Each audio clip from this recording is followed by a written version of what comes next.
In the far north, where the sea kisses jagged cliffs and the skies never sleep, there lived an old man named Eirik the Quiet. Though once a warrior, he now spent his days sitting beside a fire, wrapped in furs, in a wooden longhouse that creaked softly in the wind. Snow fell gently beyond the windows. The air was scented with pine and peat smoke, and the world, at last, was slow. Eirik had lived many years beyond the age of most warriors. His hands were marked by time, the skin lined like river maps, his beard white as frost. No longer did he hold a sword, but a carved walking stick. Yet in his heart there still flickered the embers of a younger fire, a quiet longing for the hall of his ancestors, for Valhalla, the great golden hall of Odin. They said that those who fell in battle were chosen by the Valkyries, and were carried to the gates of Asgard, where the roof was made of shields, the walls of spears, and where laughter and song never ceased. They said the meat never ran out, the ale never soured, and the feasts lasted forever. But what of those who lived long lives? What of men who fought their battles early, then grew old like trees, their strength folding into the roots of the earth? Eirik did not know, but he dreamed often. In his sleep, he saw ships made of fire drifting through the sky. He heard the howling of wolves beneath moonlight, and saw women in shining mail rise above the fjords, their hair glowing like northern lights. One evening, as twilight painted the snow lavender and blue, Eirik took his final walk toward the sea. The waves were quiet, like breathing, and on the shore, to his astonishment, stood a longboat, not made of wood, but of gold and smoke. It shimmered, half real, half memory. A tall woman in silver armor stood at the bow. Her eyes were calm, ancient, and kind. A Valkyrie. "You are late," she said gently, though she smiled. "I walk slow," said Eirik, placing his hand on his chest. "Old bones." She laughed, and it was like wine through birch trees. He stepped into the boat. It made no sound. The sails rose on their own. The stars blinked above, as if to signal farewell, and the sea beneath them glowed faintly, like the breath of a sleeping god. They passed through mists and memory. Eirik did not feel cold nor fear. He remembered his youth, the creak of ships, the clash of steel, the warmth of fire after rain. He remembered love, a girl who wore blue, who sang by the hearth and left wildflowers on his windowsill. He remembered his sons, and the daughter who used to braid his beard while he told her stories of dragons and thunder gods. And then he saw it, Valhalla, not as fire and noise, but as something familiar, a great longhouse, glowing with candlelight, where dogs barked with joy, and old friends raised their mugs. Laughter echoed. The smell of roasted meat wafted through the air. And someone called his name, not in a shout, but in welcome. He stepped off the boat. The ground was soft beneath his feet, like moss. The sky above danced with auroras. A young man came running, himself, as he had once been. Strong, sure, smiling. But this Eirik did not disappear. He remained quiet and whole, walking among his memories made real. And as the door opened, and he stepped into the warmth and noise of the afterlife, he He felt no fear, no regret, only a sense of coming home, like a storm-tossed ship finally finding harbor. The northern wind drifted gently across the open sea, carrying the faint scent of salt and pine toward the high cliffs of Vestfjord.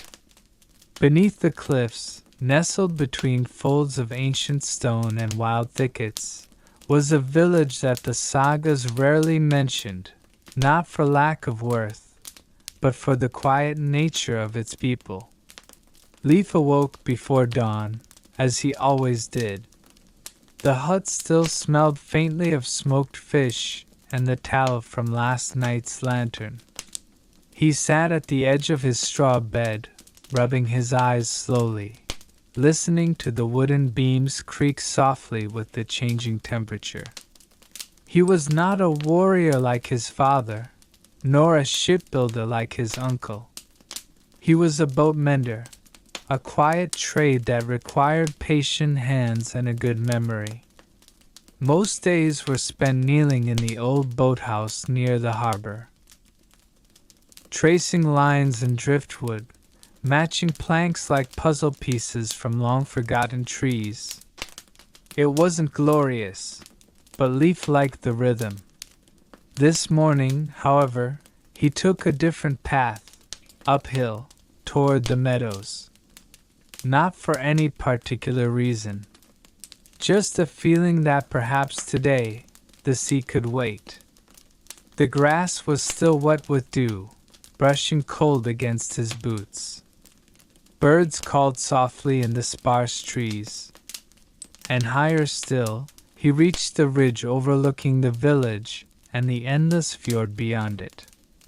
There he found her, Astrid, sitting alone with her knees pulled to her chest, hair braided down one side like the stories of old shield maidens. She didn't flinch at his approach. They had spoken only a few times before, mostly in passing, at the baker's stall or during midsummer feasts. But there had always been a softness in her eyes that made Leif pause. "Strange morning," she said without turning. "The sky feels heavier than usual." Leif nodded, though she couldn't see him. "The sea is too still." They sat there together, quietly. Not every silence needed filling. In fact, that morning, it seemed the silence had more to say than either of them. Astrid's father had been a raider, and her brother had followed him, though either returned from the last voyage to the east. She spoke of them rarely, but when she did, there was no anger, only a steady acceptance, like a candle that burns low but refuses to go out. "I don't believe in Valhalla," she said suddenly, breaking the quiet. Leif tilted his head slightly. "No?" She smiled faintly. "I think the gods knew we would need something to hold on to. So they gave us stories. Not because they're true, but because they keep us warm." He thought about that for a long time. About the way the village always lit fires during the long night, not to chase away monsters, but to feel less alone. About the songs the elders sang, old songs that held no magic, but somehow made the dark feel safer. Maybe Valhalla was not a golden hall with drinking horns and eternal battle. Maybe it was something softer, a shared loaf of bread, a friend who listens. A morning like this one, when grief didn't need to speak loudly to be felt. "I think you're right," Leif whispered. She stood then, brushing off her skirt. "Come, I'll help you mend that old boat you always talk to." Leif blinked. "You noticed?" "Of course. You talk louder than you think." She smiled. They walked down the hill slowly, side by side, the fjord opening before them like a page in a well-worn book. And high above them, the clouds parted just slightly, letting a wash of sunlight trail across the cold blue water. No heroes. No swords. Just two souls in the north, finding warmth in each other's presence. That, perhaps, was a kind of Valhalla too. The boathouse at the edge of the harbor was old, older than most of the village itself. Its thick pine beams had darkened with salt and time, and the roof sagged just slightly from decades of wind and snow. Yet somehow, it still stood, like an old man who knows his joints ache but keeps walking anyway. Leif reached it first, pushing the creaky door open with the same gentle care he used every morning. Dust danced in shafts of light that slipped through the cracks in the roof, and the smell of old rope, seaweed, and dried wood was oddly comforting. A moment later, Astrid stepped in behind him, her braid catching the light like flax. "This is your Valhalla," she said softly, looking around. He smiled. "Maybe. At least no one shouts in here." The boat was small, just enough for two, with its ribs slightly warped and its hull marked by old scratches. Leif had been fixing it bit by bit for over a year, even though no one had asked him to. It wasn't a fishing vessel or a warship. It had no name and no history anyone could recall. But something about it made him keep coming back. Astrid knelt beside him, her fingers brushing lightly along one of the broken planks. "You mend it like a memory," she said. He looked at her, surprised. "What do you mean?"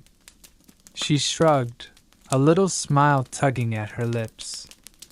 "You treat it like something lost but worth holding on to. Like it reminds you of someone." Leif didn't answer right away. Instead, he passed her a small hammer and a handful of old bronze nails. "Careful.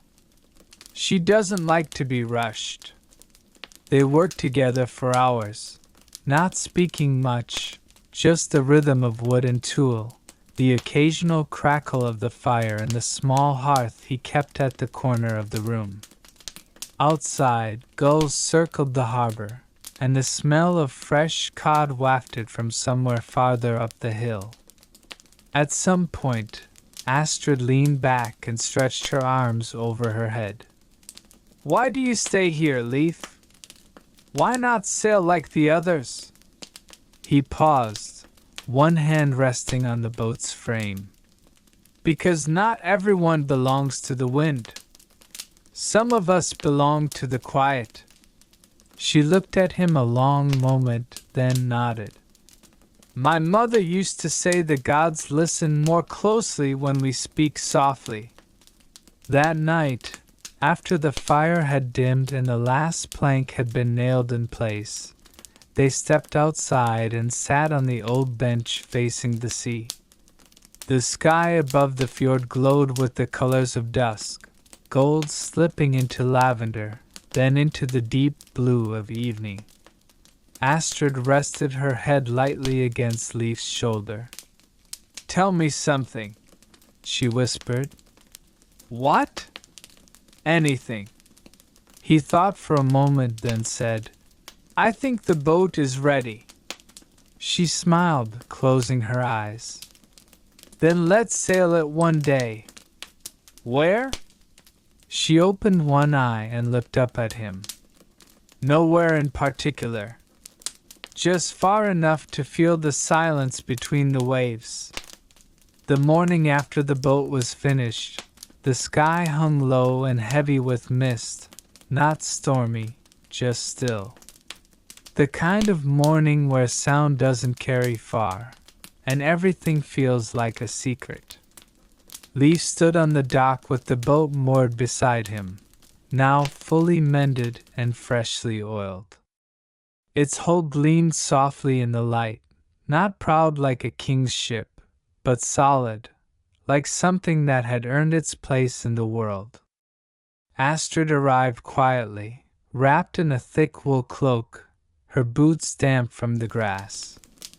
"No wind," she said. Leaf smiled, checking the lines. "That's all right. We're not in a hurry." They loaded only a few things: a small basket of bread and dried fish, a flask of warm mead, and a heavy wool blanket in case the mist turned to cold. No weapons, no compass, no destination. The boat creaked gently as it rocked, welcoming them both. Leaf pushed off with one long stroke, and the water accepted them, smooth and slow, like silk. They drifted in silence for a long time. The fjord was quiet, the dark cliffs rising like ancient sentinels on either side, softened by low clouds. Every now and then, a seal's head would break the surface, watching them with curious, untroubled eyes before slipping back into the depths. Astrid leaned back and stretched out her legs, her fingers trailing along the edge of the boat. "Do you think the old stories were true?" she asked quietly. "About the Valkyries, and the mead hall, and the warriors who never grew tired?" Leaf looked out at the mist. "I think the stories were ways to say something we couldn't say any other way. That we want to be remembered. That we want rest, after everything." She nodded slowly. "I don't want to fight forever. I'd rather sit in a boat like this, floating in a sky made of water." He chuckled. "Then maybe this is your Valhalla." She smiled and closed her eyes. The hours passed without them noticing. Sometimes Leaf dipped an oar into the water just to adjust their direction, but mostly they let the slow current guide them. They shared the bread and the mead, the simple flavors warmer than expected.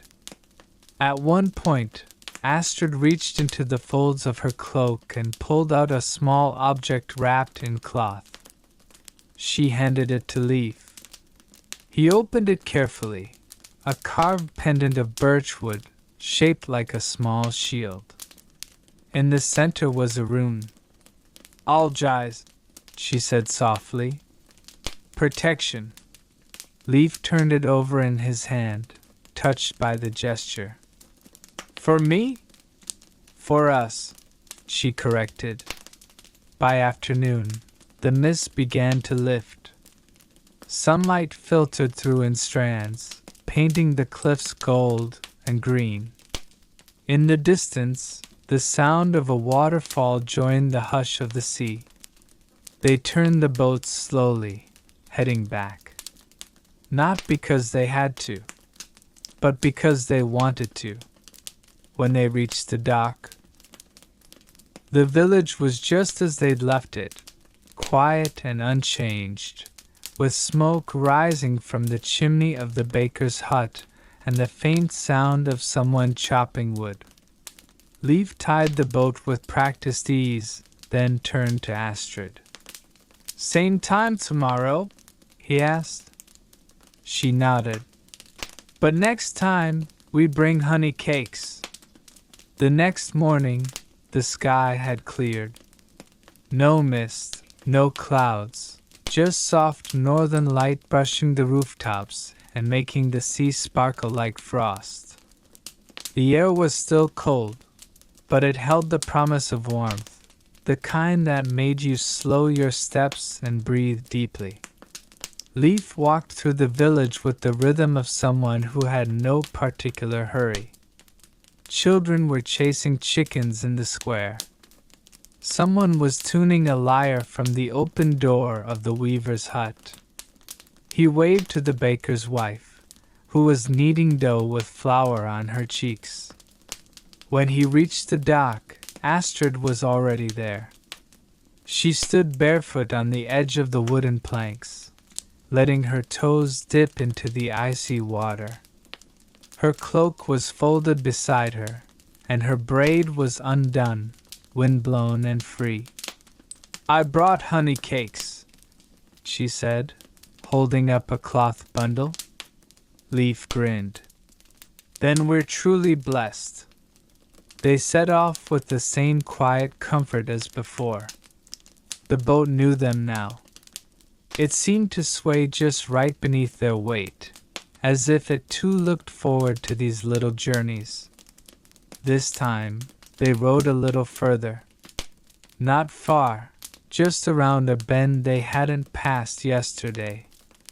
And when they did, they saw something unexpected, a thin column of smoke rising from the trees beyond the ridge. They paused. "Someone's building a fire," Astrid said. "That land's been empty since I was a child." Leif adjusted the sails slightly, letting the breeze carry them in a wide circle. "Should we look?" Astrid shook her head. "Not today. Let it be. Not every smoke means trouble." So they sailed past it, not ignoring it, simply letting it exist without needing to explain it. Some things are better left as gentle mysteries. They shared the honey cakes, which were still warm in the center, and watched seabirds dive and cry above the water. Later, they drifted near a cluster of rocks where seabirds nested. Astrid pointed out a puffin perched near its burrow, its beak full of tiny silverfish. "Funny little kings, aren't they?" she said. "Proud of their homes," Leif replied. They talked about small things, fishing lines, the way the moss changed color with the seasons, the time a goat escaped into the bakery. None of it was important, and all of it was precious. Eventually, they returned. But as they came around the final bend, they saw something that made them pause again. On the hill above the village, just near the old longhouse that had been abandoned for seasons, stood a figure. Not moving, just watching. Too far to make out details. Perhaps someone returning, perhaps only a trick of light. But the figure stood tall and still, like a statue remembering something. Astrid narrowed her eyes, then smiled faintly. "Maybe a spirit from the stories," she said. Leif didn't reply. He simply watched until the boat touched the dock again, and the figure faded behind the folds of the hill. As they stepped ashore, he said, "Tomorrow?" She nodded. "Always." And they parted for the day, each carrying with them the weightless wonder of small journeys, drifting smoke, and things left unsaid. That night, the wind changed direction. Leif, lying in his small wooden bed, heard it whisper along the edges of the house, sliding beneath the roof beams and rustling the straw he kept tucked between the logs for warmth. It was not a harsh wind. It had no voice of warning, only movement and the softest hum of remembrance, as if the wind carried stories too old for words. He dreamed of a figure on the hill. Not a threat, not even a ghost, just someone standing with purpose, watching the village with quiet eyes. The figure had furs on their shoulders, and what looked like a raven resting on one wrist. Leif woke before sunrise. He didn't stir much, only watched the window as light slowly returned. The sky turned from dark blue to pale ash, then to silver. He didn't hurry to get up. Mornings like this were made for stillness. By the time he reached the square, Astrid was already at the well, drawing up a bucket. She greeted him with a look that said, "You saw it too." Neither of them mentioned the figure. Instead, they walked to the bakery. Warm barley loaves had just come from the oven. The baker handed one to Astrid without asking, and she tore it in half, giving Leif the larger piece. They ate slowly, sitting on the stone step, watching the village begin its day. After breakfast, they walked together up the winding path toward the hill. No one else seemed curious. Perhaps no one else had seen the figure. Perhaps only they still looked at the old longhouse and remembered it had once breathed smoke and laughter. It had belonged to one of the first chieftains, long before either of them was born. It had been empty since the fire, not a tragic one, just a slow kind, from time and neglect. As they reached the crest of the hill, the wind picked up again. There was no one there. No footprints. No traces. Only tall grass that bent and whispered, and a patch of disturbed earth near the longhouse door, as if someone had stood there recently. Astrid knelt and touched the ground. "It's warm," she said. Leif looked at the doorway. Its frame was worn and crooked, the wood faded almost gray. The roof was missing half its thatch. Still, something about it felt watched. He stepped to the threshold, not inside. Just close enough to smell old timber and lichen. Then he stepped back. "Let's leave it," he said. Astrid agreed. As they walked down the hill again, she looked back once. The longhouse seemed smaller now, just another shape in the land. But the wind pushed gently at their backs, as if nudging them forward. They returned to the dock. Their boat waited patiently, as it always did. The day was calm. Seals bobbed in the distance. Astrid hummed an old lullaby while rowing, one her mother had sung when she was small. And for a time, it was only water and sky and the soft rhythm of the oars. But far behind them, up on the hill, where the grass rippled and the wind tangled the heather, the raven called once, sharp and low, and then was silent. It rolled in from the sea before dawn, draping itself gently over the docks and rooftops, softening the world until it looked like a dream not yet fully remembered. Leif stood outside his door, wrapped in a wool cloak, watching the mist curl between the trees like cautious fingers. The silence was not heavy. It was the kind that comes before a story chooses to begin again. He met Astrid near the granary. She carried 2 fishing baskets and an oil lamp, the glass still foggy from the walk. "We won't see much out there today," she said. "That's all right," Leif replied. "We don't need to." They took the boat anyway.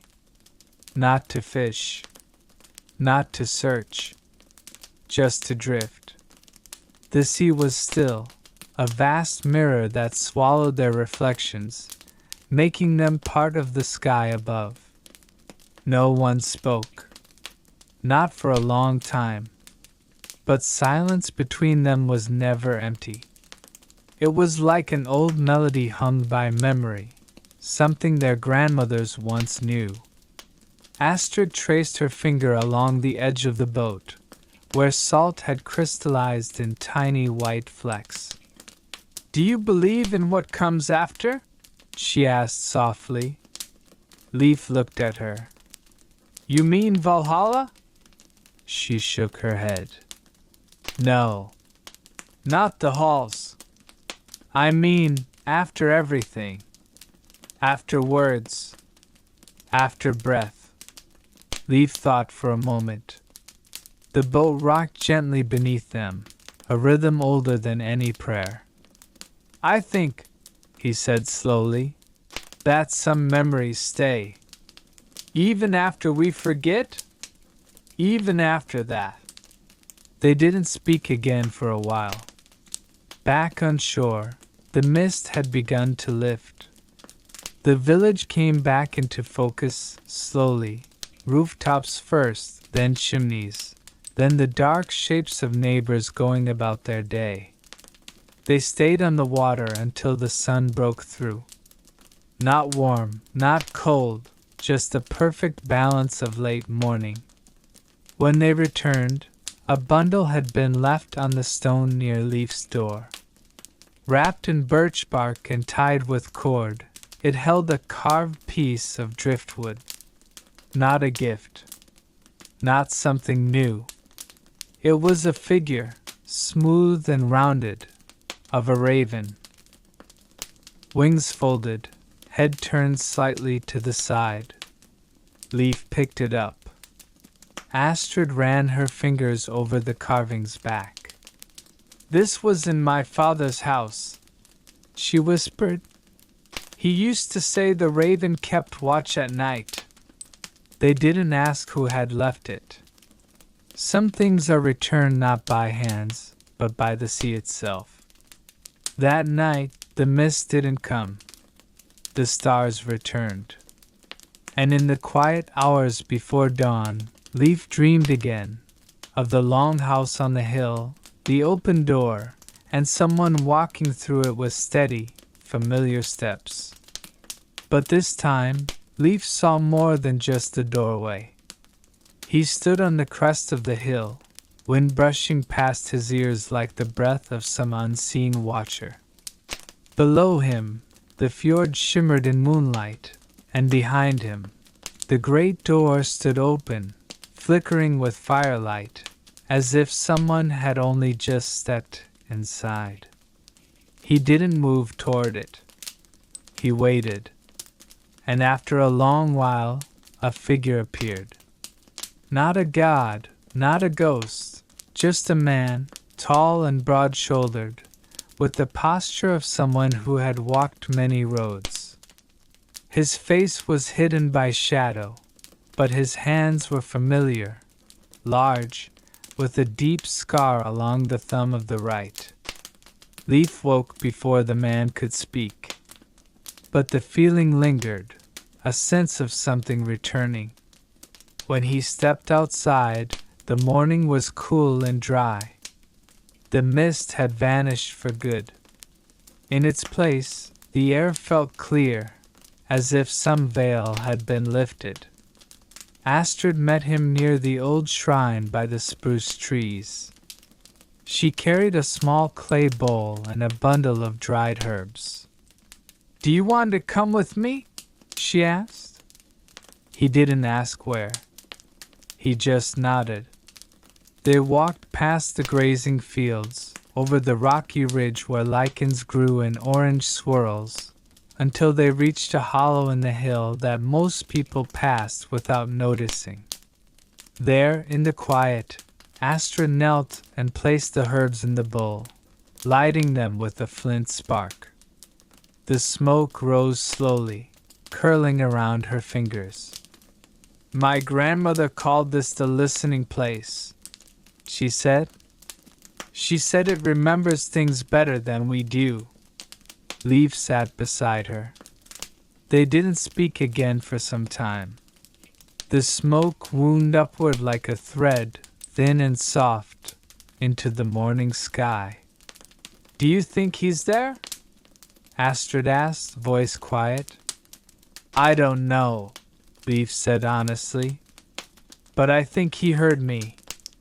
She smiled at that, a small, slow smile, as though something inside her had loosened.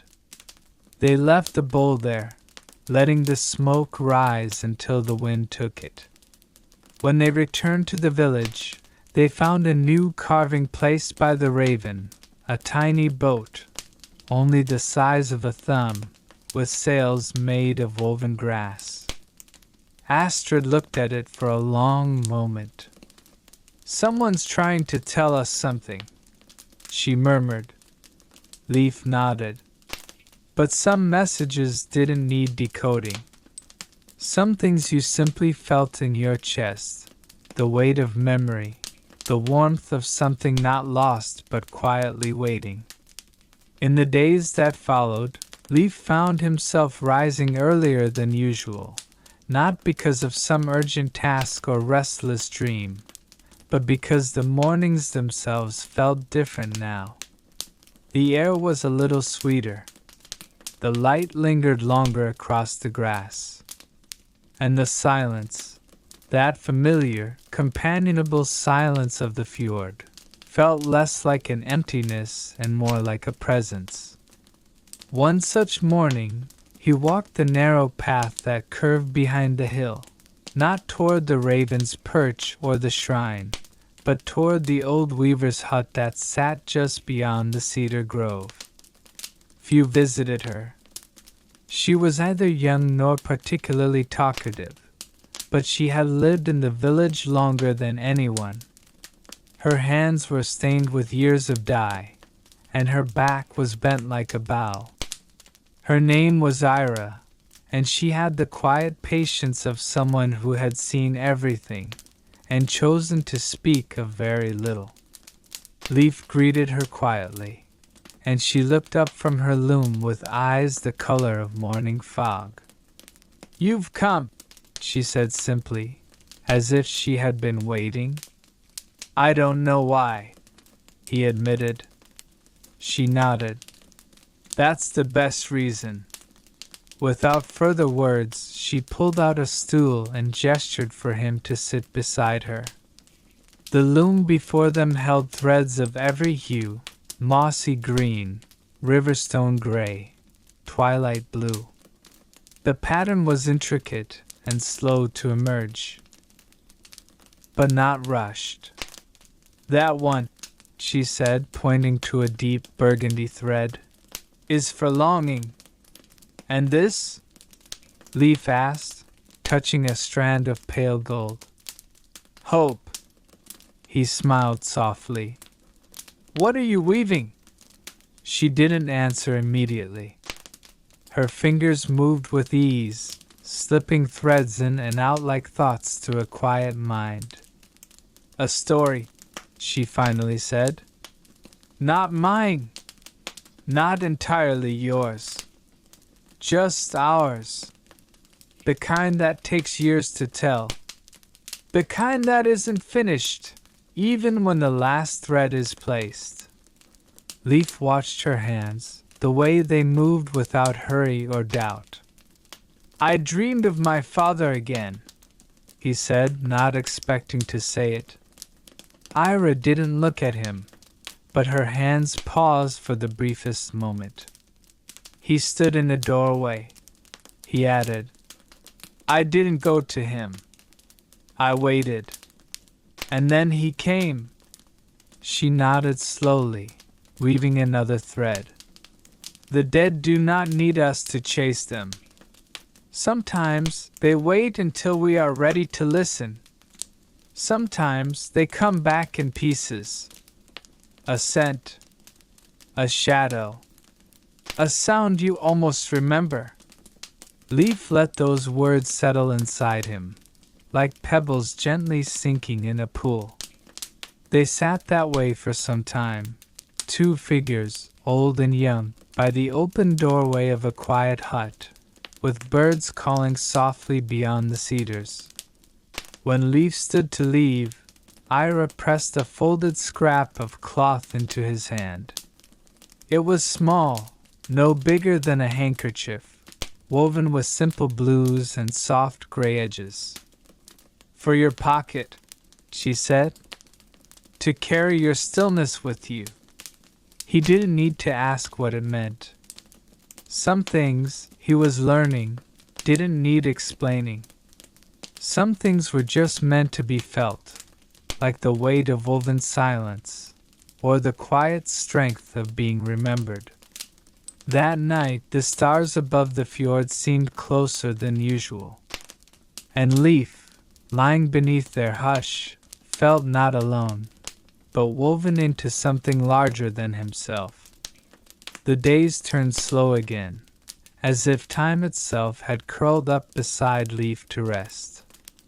Morning mists lingered longer over the fjord, and the light, though gentle, seemed to watch from a greater distance, like an old friend respecting a hush.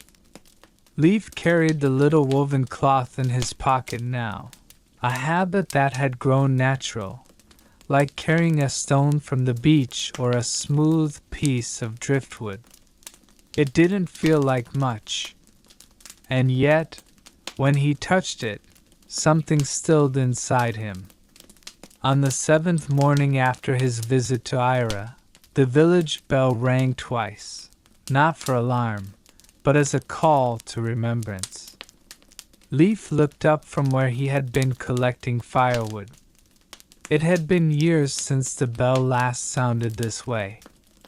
It meant the oaken hall was being opened. The oaken hall stood at the north edge of the village, carved into the curve of the hillside and built from trees so old they no longer grew anywhere nearby. It was not a place of worship, nor of ceremony exactly, but of gathering, of memory. Leif followed the narrow trail that wound uphill, the familiar crunch of earth beneath his boots. Inside the hall, the air smelled of old wood, dried herbs, and stories. Soft lanterns glowed on the walls, illuminating shields, worn cloaks, and wooden carvings that lined the beams. Here, every item belonged to someone once loved and long gone. A group of villagers had gathered, older folk mostly, and a few children sitting cross-legged near the fire pit. At the center of the hall stood Elder Sindre, a tall man with shoulders like tree trunks and eyes that had long since turned the color of clouded sky. He raised a hand and silence fell. "Today," he said, "we remember not just the names written on stone, but the lives carried in our breath, in our silence, in our ways." One by one, the villagers shared memories. Some were long and winding, others just a sentence or two. A meal remembered, a song hummed while stitching, a shadow by the doorway when the first snowfall came. Leif listened, and then, without quite meaning to, he stepped forward. "My father," he began, his voice steadier than he expected, "used to tap twice on the table when dinner was ready. Not once, always twice. Like a signal, as if saying, 'It's time now.'" There was a soft murmur of recognition, a smile from an elder in the corner, a quiet nod from someone he'd never really spoken to. "I used to think it was just his way," Leif continued. "But this morning, when I lit the fire, my hand tapped twice on the hearthstone, and I felt like he heard it." Silence again. But it was the good kind, warm, surrounding, respectful. After the sharing, the group drifted into soft conversation and simple tasks. Some polished wooden ornaments, others sorted herbs or rewrapped scrolls of village history. Elder Sindre approached Leif with something in his hand, a carved wooden figure, no taller than a hand. It was shaped like a ship, with a curled prow and smooth hull. "Your father carved this when he was your age," Sindre said. "He gave it to the hall when he took his first voyage." Leif turned the little ship over in his hand. The grooves were shallow but sure, the kind made with care. He could almost feel the rhythm of his father's knife, slow and deliberate. "You may keep it," the elder added, "or return it someday. These things choose their time." Leaf nodded, clutching the figure gently. He didn't rush home. Instead, he walked slowly through the village, the evening light dusting rooftops in gold. Smoke rose gently from chimneys, and the sound of someone chopping onions drifted from a window. That night, he set the ship on his windowsill, next to the stone from the fjord and the small woven cloth. He didn't dream of warriors, or gods, or distant lands.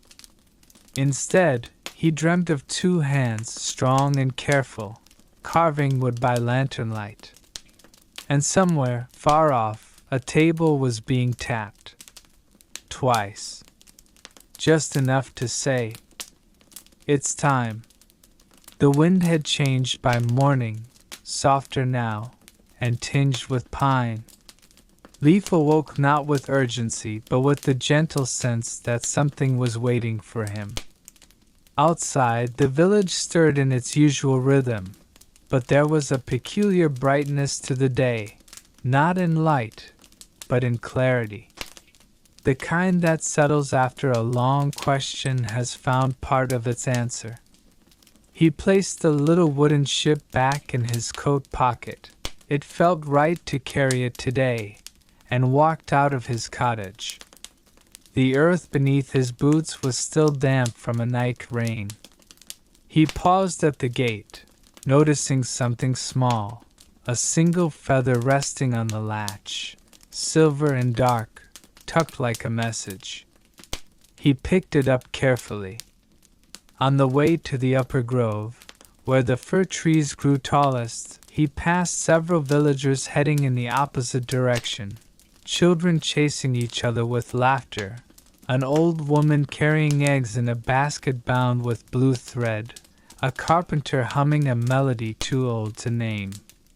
But Leaf wasn't going to the market or the smithy.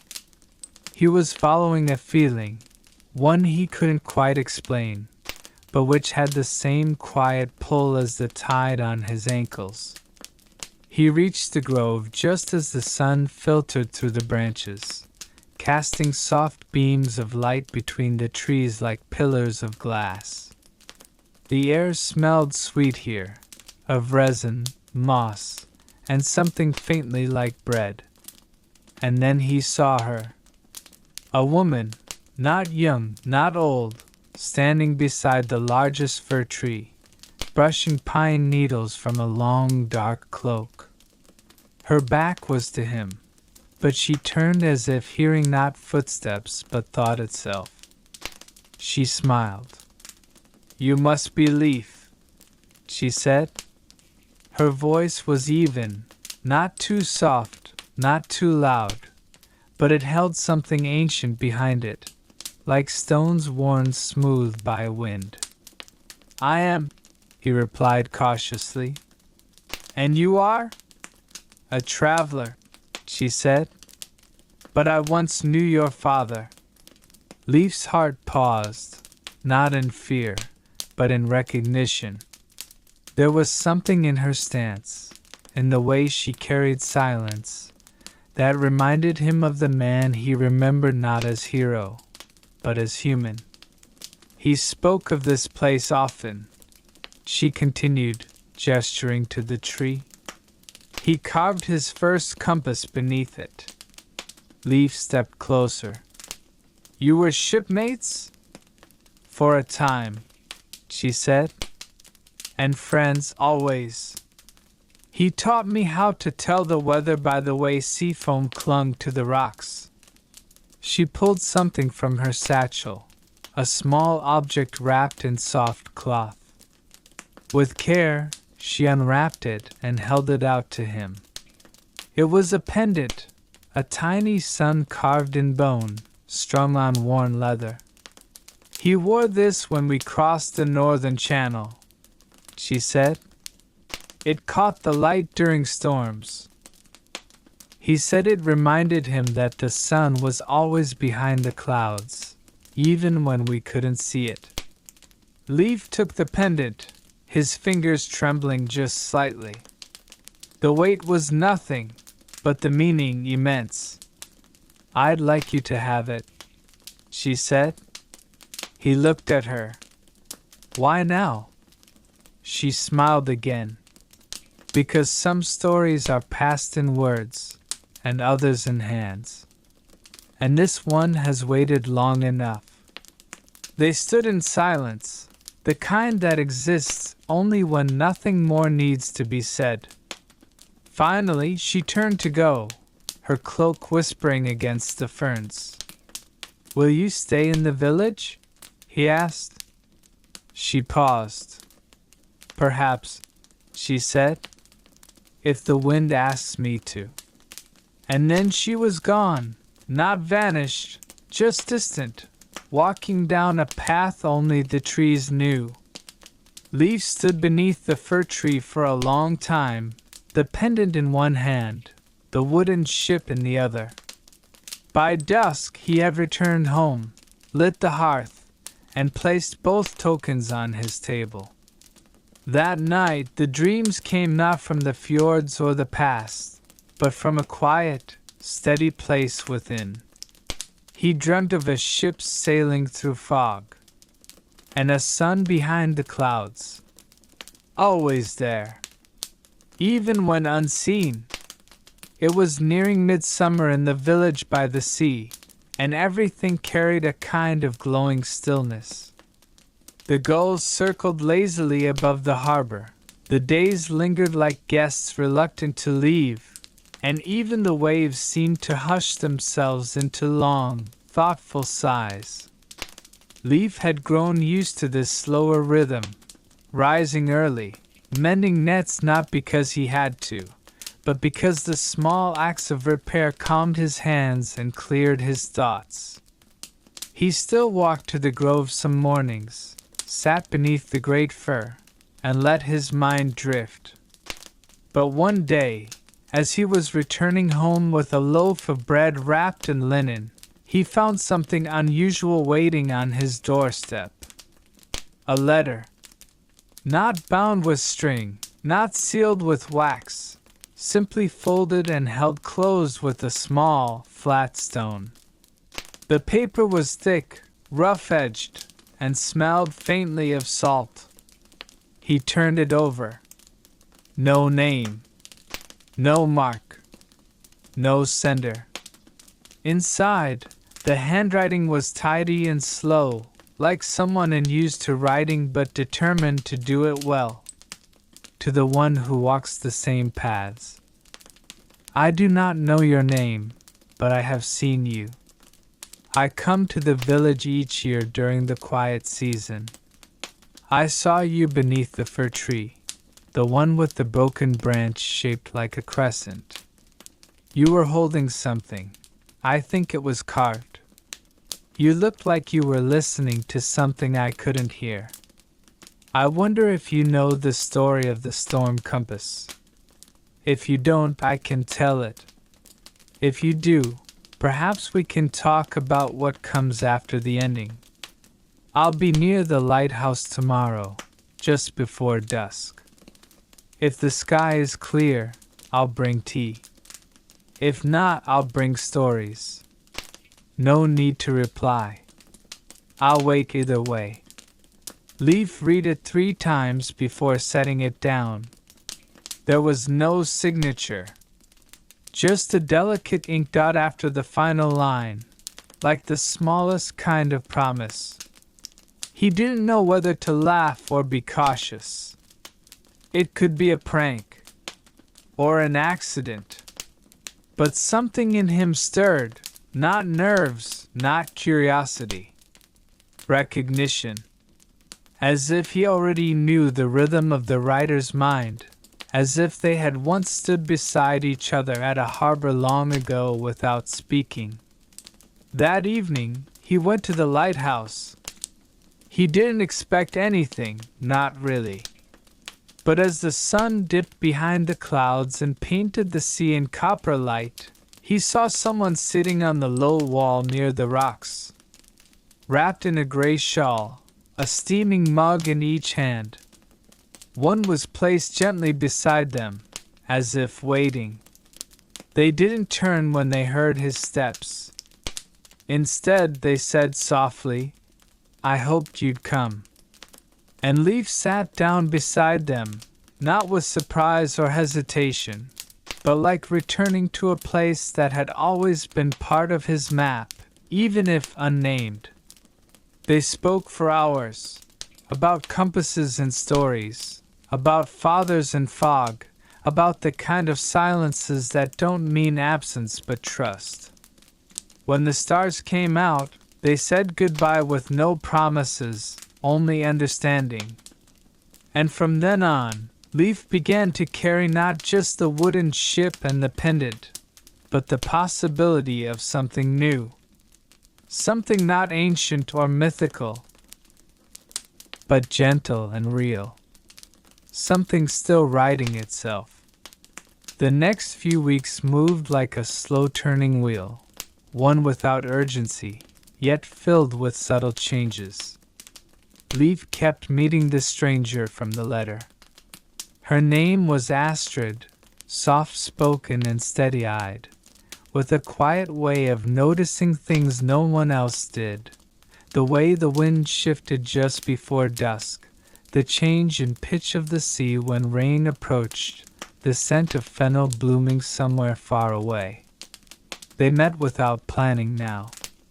Under the lighthouse when the mist clung low, by the bakery when it was still too early for anyone else, or in the grove beneath the fir with the crescent-shaped branch.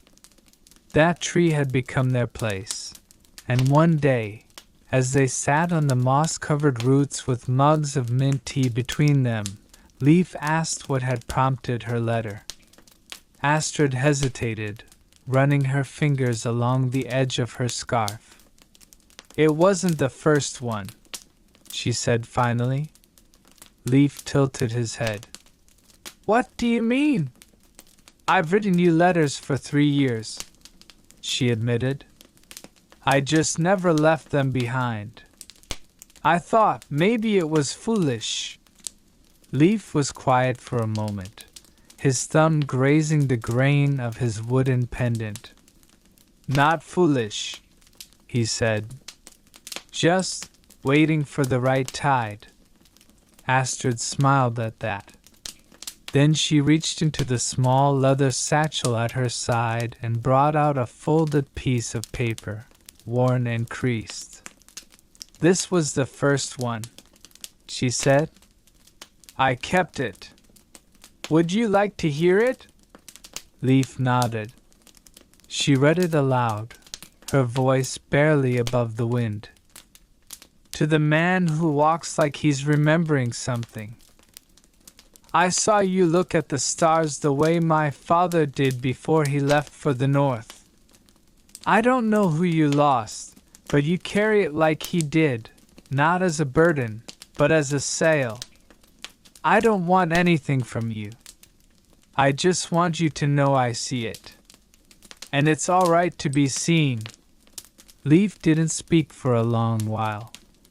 The fir branches above them swayed gently.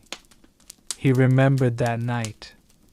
He'd gone to the cliffs to be alone, the ache in his chest hollow and wide. He had looked at the stars, tracing the patterns his grandfather once taught him. He had no idea someone had been watching. "I don't know how to respond to that," he said eventually. Astrid looked at him, her gaze soft and unsentimental. "You just did." That evening, as they parted beneath the shadow of the lighthouse, Astrid handed him a small wooden box wrapped in blue cloth. "Open it later," she said, "when you're ready." When he did, much later, long after the moon had risen, he found a compass inside. Not a working one. Just carved wood, polished and plain, but it bore a symbol on the lid, a crescent beneath a tree.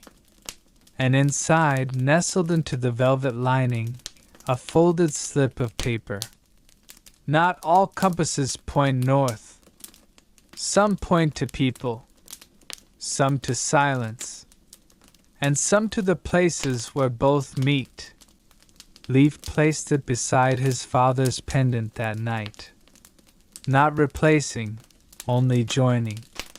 And the dreams that came afterward were calm, wordless ones, full of trees and tides and a voice that no longer felt far away. The days grew longer, the sun lingering in the sky like a golden promise, and the village began to prepare for the midsummer festival, a time when the boundary between past and present seemed to thin, and stories whispered across the crackling fire. Leaf and Astrid walked together toward the village square, where lanterns hung like captured stars from every tree and rooftop. The scent of wildflowers filled the air, mingling with smoke and pine, and laughter spilled from every corner. Leaf felt a quiet warmth settle over him, like the steady pulse of the earth beneath his feet. Here, in the company of friends and strangers, the ache in his chest softened.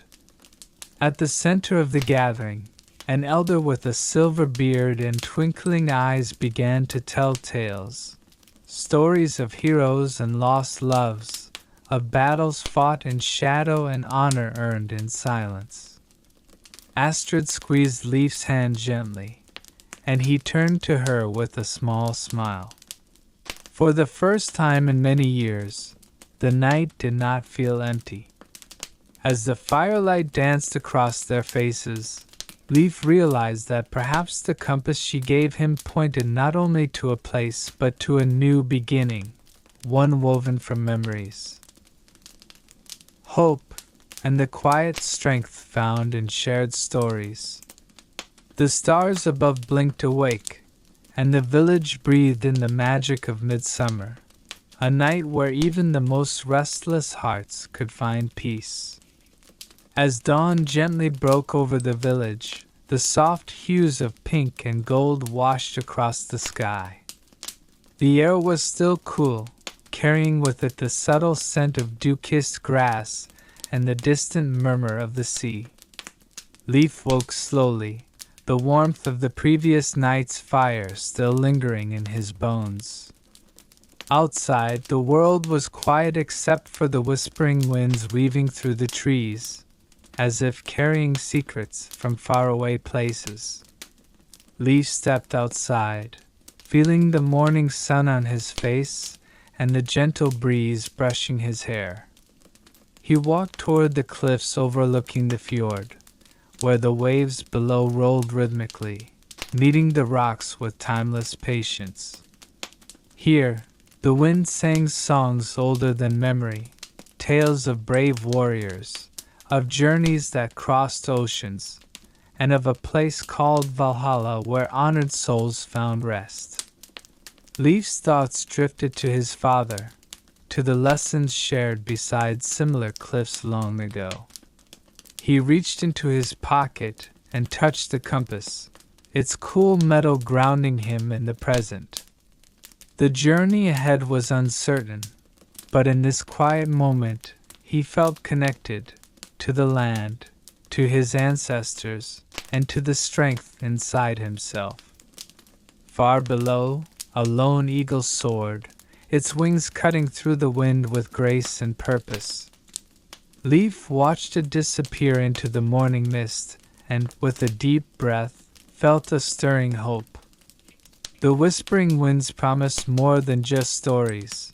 They promised that every ending was also a beginning. The village slowly stirred to life beneath the soft morning light. Smoke curled gently from chimneys, carrying the scent of burning wood and fresh bread. Inside his modest home, Leaf kindled the hearth fire, its flames casting a warm, dancing glow on the wooden walls. The quiet crackling was a comforting sound, a reminder of safety and home. Leif's mind wandered to his friends, Eirik, the steadfast blacksmith, and Signa, whose laughter could brighten even the cloudiest day. They had shared many evenings around fires just like this one, speaking of dreams, fears, and the future. Today, he thought, might bring new challenges, but also new joys. The village was preparing for the seasonal feast, a time of stories, songs, and unity. Even amidst uncertainty, the people found solace in tradition, and Leif felt that deep in his heart. As he stepped outside, the golden light bathed the fields, and the scent of blooming wildflowers filled the air. Children played nearby, their carefree voices a gentle melody against the hum of daily life. Leif smiled softly.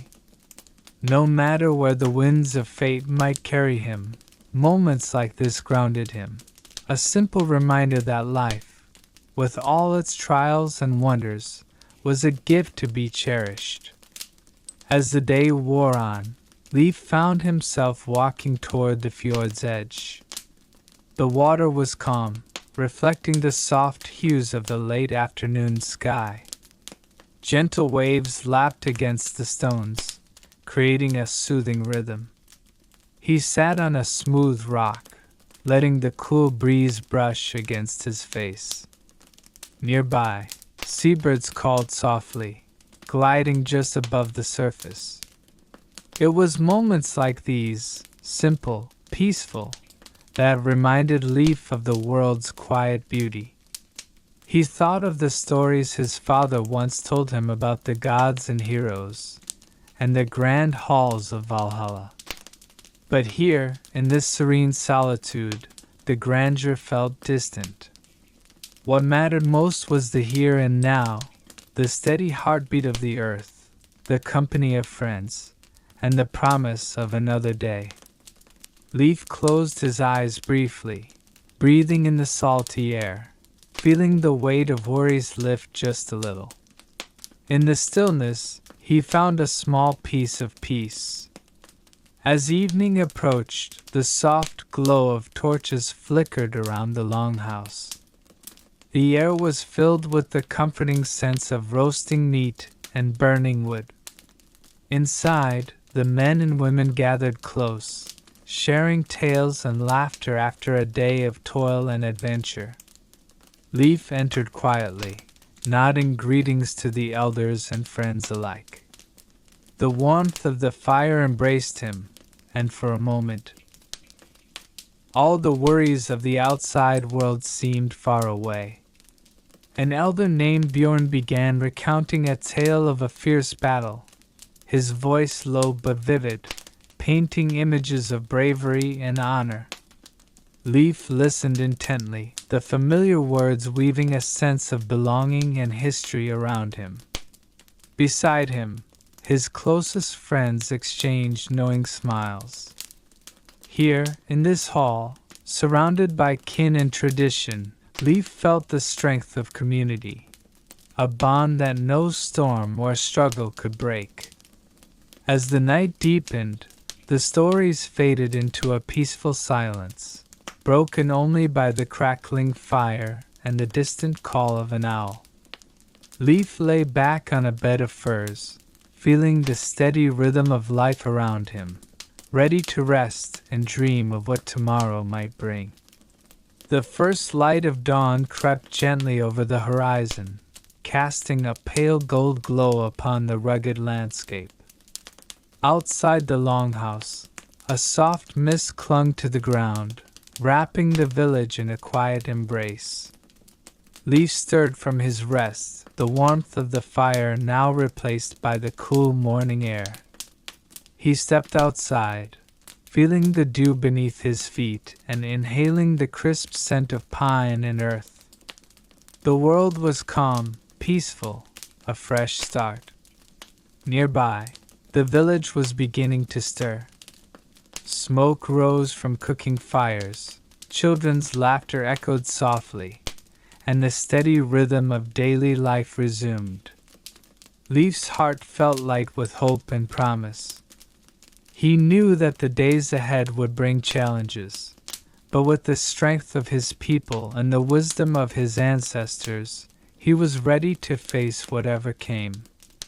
The saga of his life continued, woven with threads of courage, friendship, and quiet determination.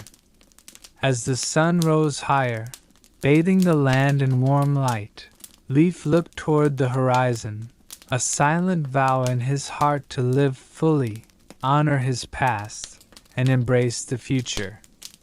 As the village awoke fully, Leif made his way to the edge of the forest, where towering trees whispered ancient secrets.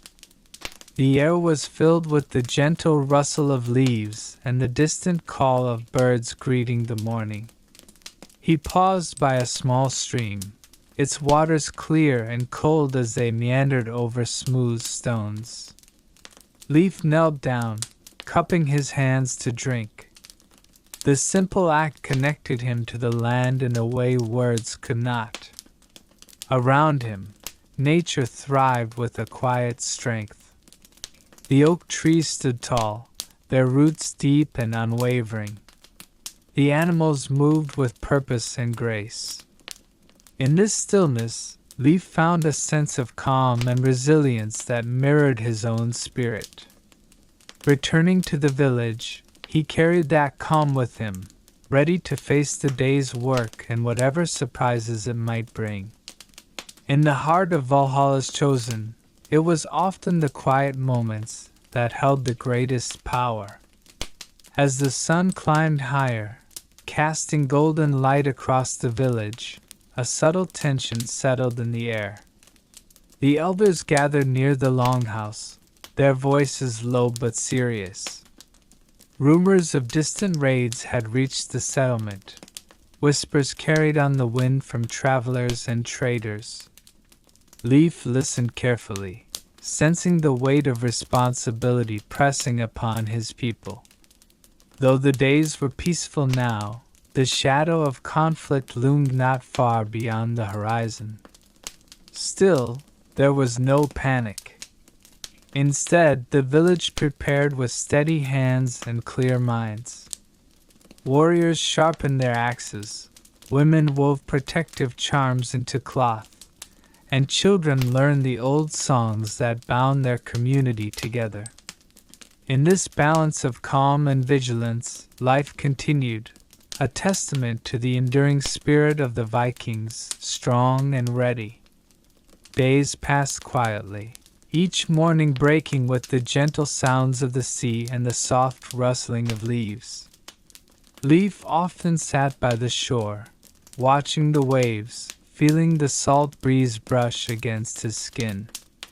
The villagers worked with quiet determination, preparing their homes, their weapons, and their hearts.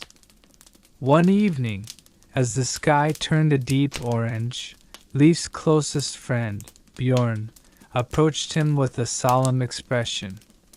"The raiders will come soon," Bjorn said, his voice steady but heavy. "We must be ready, not just with weapons, but with courage." Leif nodded, feeling the weight of the coming days. Yet, despite the looming threat, there was a strange peace among them. They were bound by friendship, by tradition, and by an unyielding hope. As night fell, the village gathered around the fire, sharing stories of ancestors and dreams of the future, their spirits quietly strong in the face of what was to come. The village lay under a blanket of stars, peaceful yet alert. Leif took his place on the watchtower, the cold wind biting at his cheeks but his eyes sharp. Below, the flicker of torches marked the homes where families whispered prayers and braced themselves. The sea stretched endlessly in front of him, calm and mysterious. Every crackle of a branch, every distant call of a night bird made his heart beat faster. Though the danger was real, Leif found comfort in the quiet rhythm of the night, the steady beating of his own heart, the cool breath of the wind, and the constant watch of the stars. Hours passed slowly, each one a quiet battle of patience and vigilance. The first hint of dawn painted the horizon, soft pinks melting into gold. With the coming light, Leif felt a quiet strength settle inside him. No matter what awaited them, he would stand firm, for his village, for his friends, for the home they cherished. As the first light of dawn spread gently across the horizon, Eirik found himself standing quietly by the edge of the great hall. The wooden beams above creaked softly in the morning breeze, carrying with it the faint scent of pine and distant sea salt. Around him, the warriors of Valhalla were stirring, some preparing for the day's training, others simply enjoying the peaceful moments before the feast. Eirik took a deep breath, feeling the weight of his journey and the honor of this place. Valhalla was not just a hall of endless battles and feasts. It was a realm of reflection and respect. Here, warriors remembered their lives, their families, and the land they once called home. The warmth of camaraderie filled the air, but so did a quiet reverence for the battles fought and the peace hard-earned. He wandered slowly toward the mead hall, where the sound of laughter and the soft strumming of a lyre welcomed him. Sitting by the fire was Freya, the goddess who watched over the chosen warriors, her eyes calm and inviting. She smiled gently as Eirik approached, offering him a cup of honeyed mead. "Rest well, Eirik," she said, her voice like a soft breeze. "Tomorrow you will train with the others, but today take time to listen to the stories, to the silence, and to your own heart." Eirik nodded, feeling the truth in her words. He sipped the warm mead, letting it soothe the remnants of battle fatigue. Around him, old warriors shared tales of distant shores and lost loves, their voices blending with the crackling fire. Outside, the sky brightened with hues of soft gold and lavender. The peaceful morning in Valhalla was a reminder that even in a place built for warriors, there was room for quiet moments of peace, reflection, and belonging. Eirik closed his eyes briefly, allowing the calm to settle deep within him. He knew that the days ahead would bring challenges, but for now, he was home. As the morning unfolded, Eirik wandered outside the great hall, stepping onto the lush, green meadows that stretched beyond the wooden walls. The air was crisp, filled with the scent of blooming wildflowers and fresh earth. In the distance, the mighty fjord shimmered under the soft sunlight, its waters reflecting the clear blue sky like a mirror.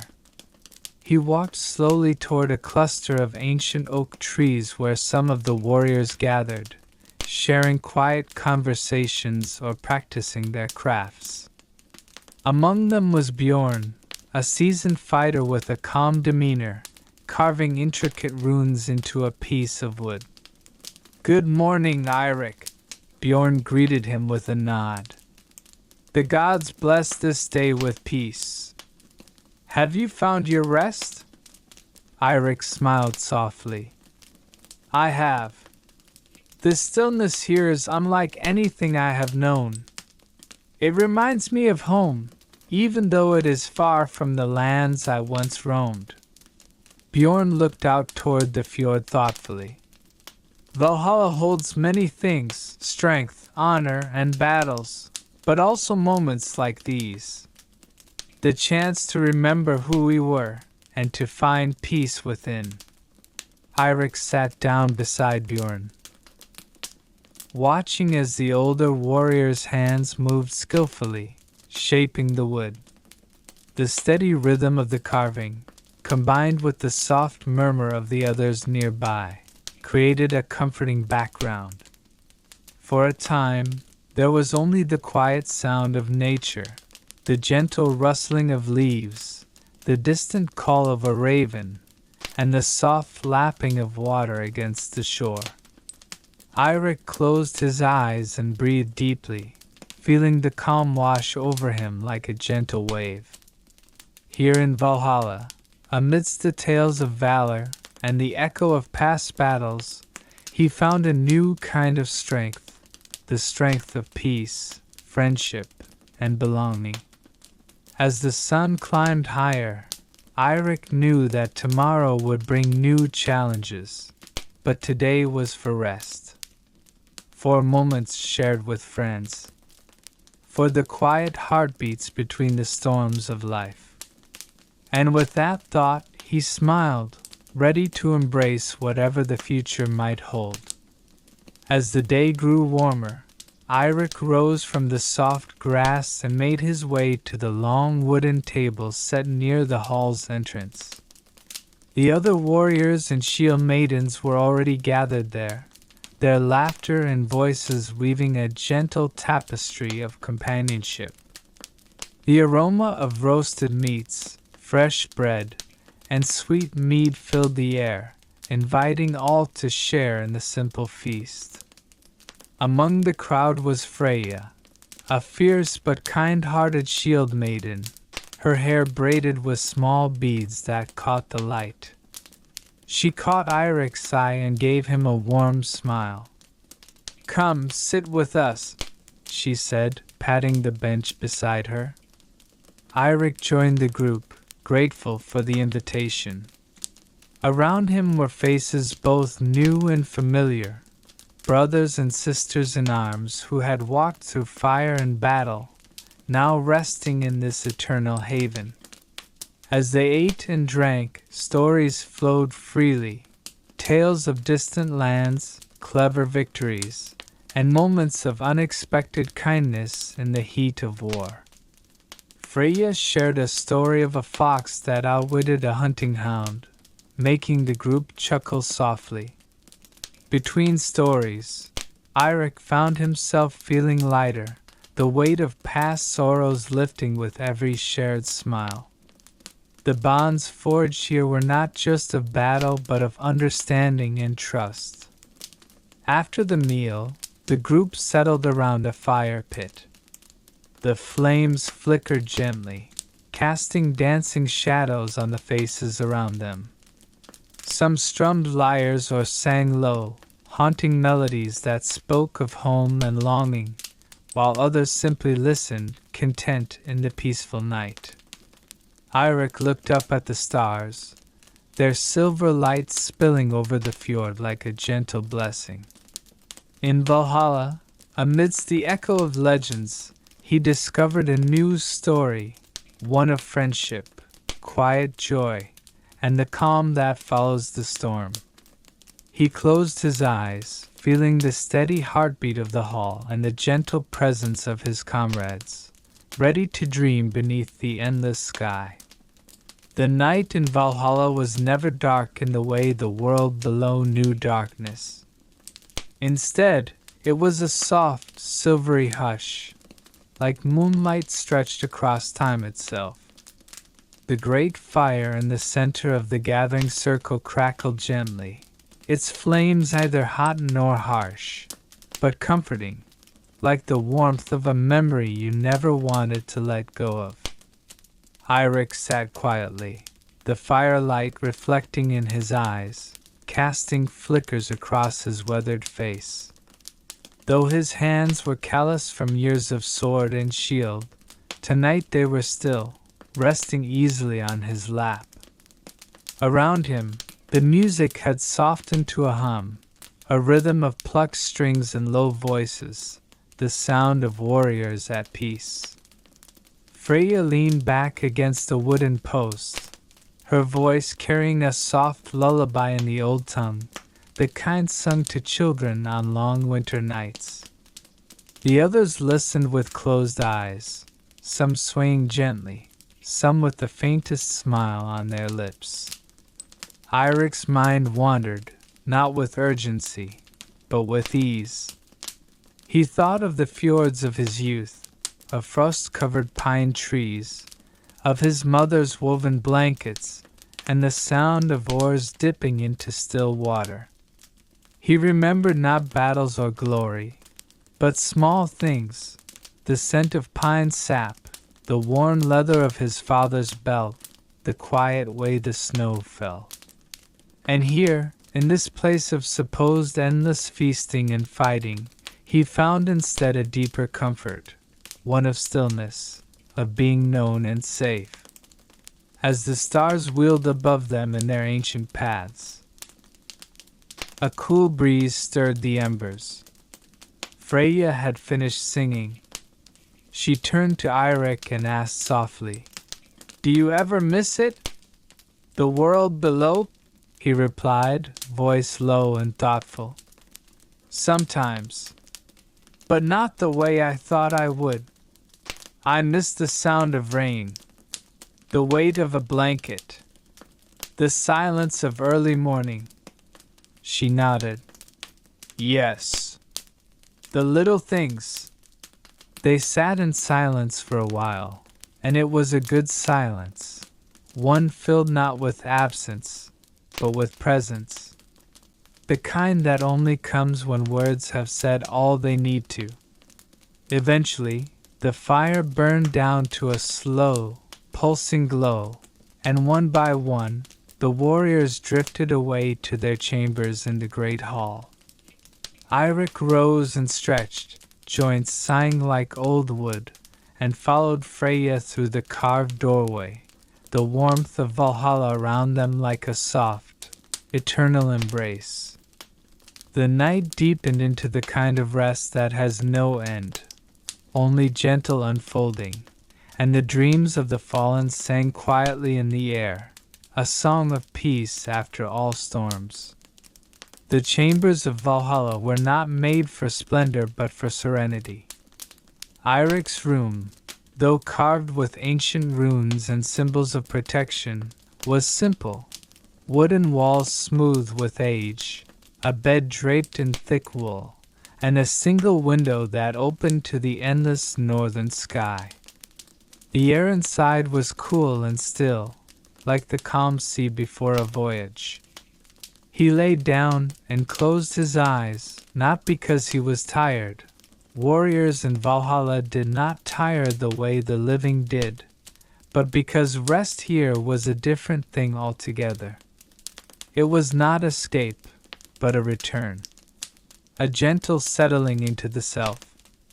From the corridor, he could still faintly hear the last of the harp music drifting like mist, a slow lullaby played on strings carved from ash wood. The melody curled around the stones and beams, like smoke that carried memories instead of scent. Eirik thought of his son, grown now in the world below. He would be a man by now, perhaps with children of his own. The thought did not bring sorrow. Valhalla was not a place for grief, but a deep, quiet pride. In the great hall of the honored dead, memory was not pain, but song. In the morning, the halls would stir again with stories and laughter, with sparring matches more like dances than duels. But tonight, everything slowed. Even the ravens that perched on the carved rafters had tucked their wings and closed their dark eyes. Outside, snow began to fall, slowly, softly, each flake landing like a whisper on the windowsill. It did not pile, did not sting, only shimmered for a moment in the moonlight before vanishing, like thoughts at the edge of dreams. And in his dream, Eirik found himself walking again through a birch forest, where the trunks gleamed white and the earth was soft with moss. He wore no armor, carried no sword, only a walking stick and a wool cloak. The sun filtered through the trees in gentle beams, and somewhere in the distance, a stream murmured over smooth stones. There was no danger here, no haste. Only the rhythm of breath and step, of bird song and wind. He passed a tree where a hawk slept, another where someone had once carved their name, a name he almost remembered. And though he could not find the words, he felt the meaning. He belonged here. In Valhalla, even the dreams were peace. Morning in Valhalla was not marked by alarm or urgency. It arrived softly, as if time itself stretched and yawned, letting light filter gently through the high windows of the hall. The fires from the previous night still glowed faintly in the hearths, casting a golden hue across the worn stones and fur-covered benches. Eirik rose slowly. There was no hurry. In Valhalla, every day unfolded like a story told by a calm voice, measured, quiet, comforting. He washed his face with the cool spring water from a stone basin and draped a fresh wool tunic over his shoulders.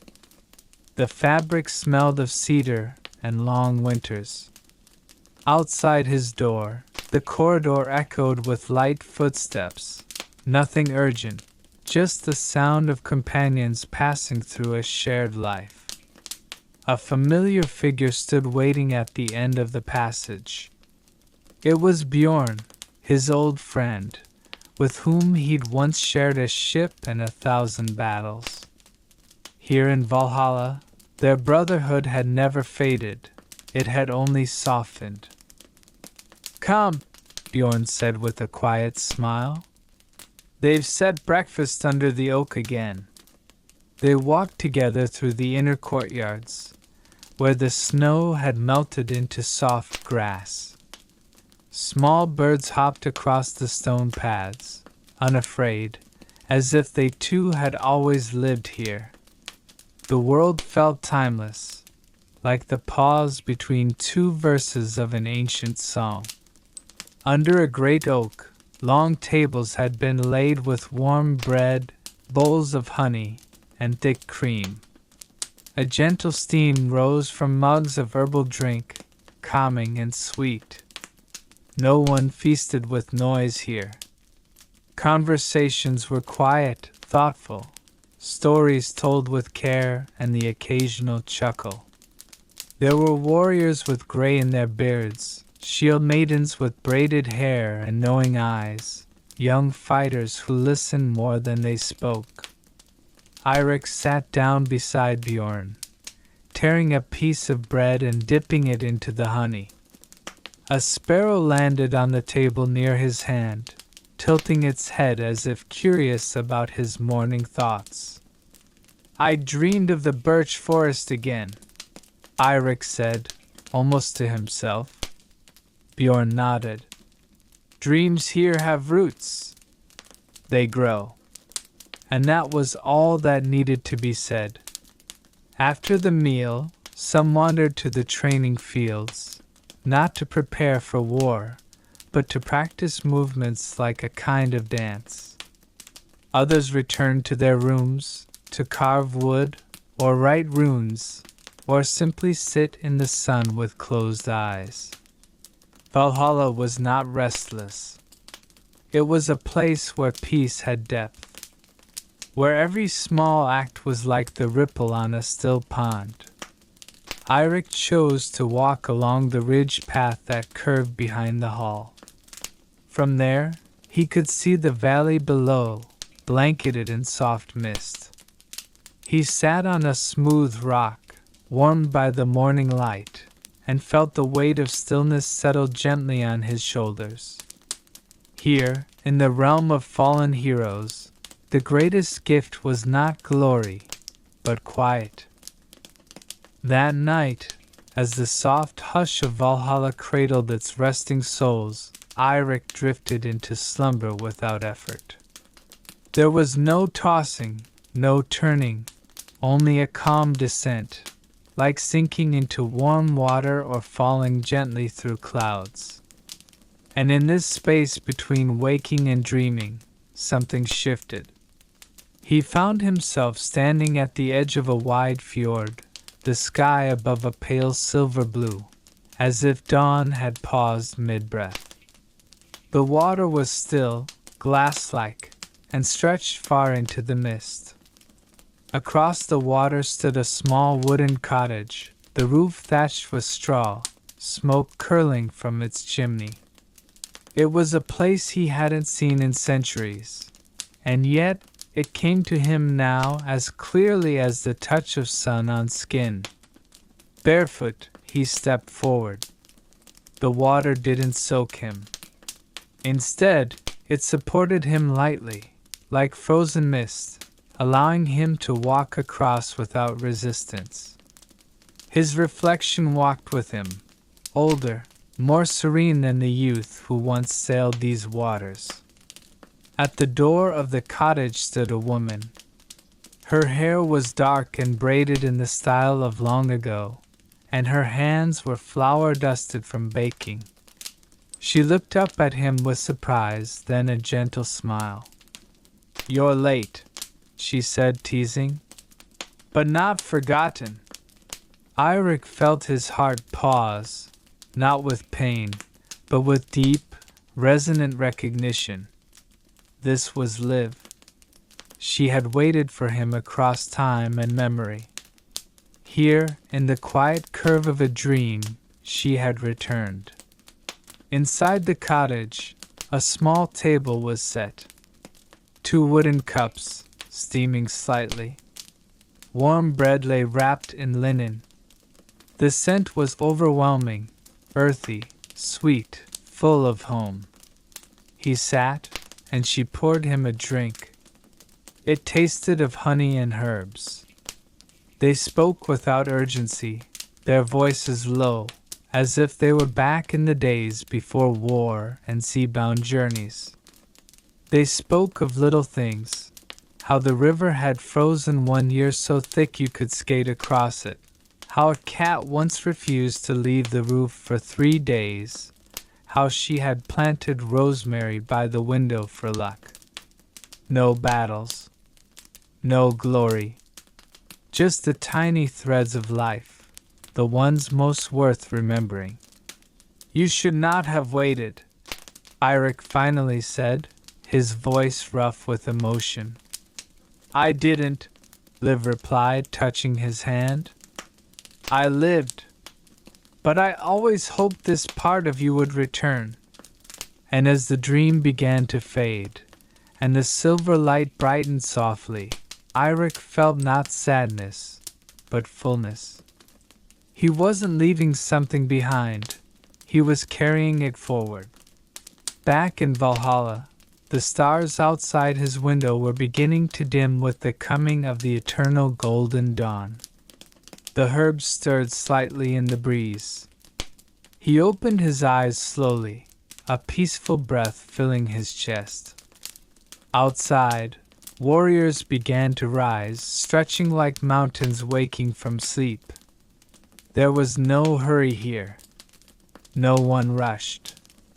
But today, Eirik felt something had settled inside him, a quiet kind of joy. The days in Valhalla were not counted like in Midgard. Time flowed differently here, less like a river and more like a soft breeze, wrapping itself around moments, stretching them gently or letting them fall away. Eirik had long stopped trying to measure it.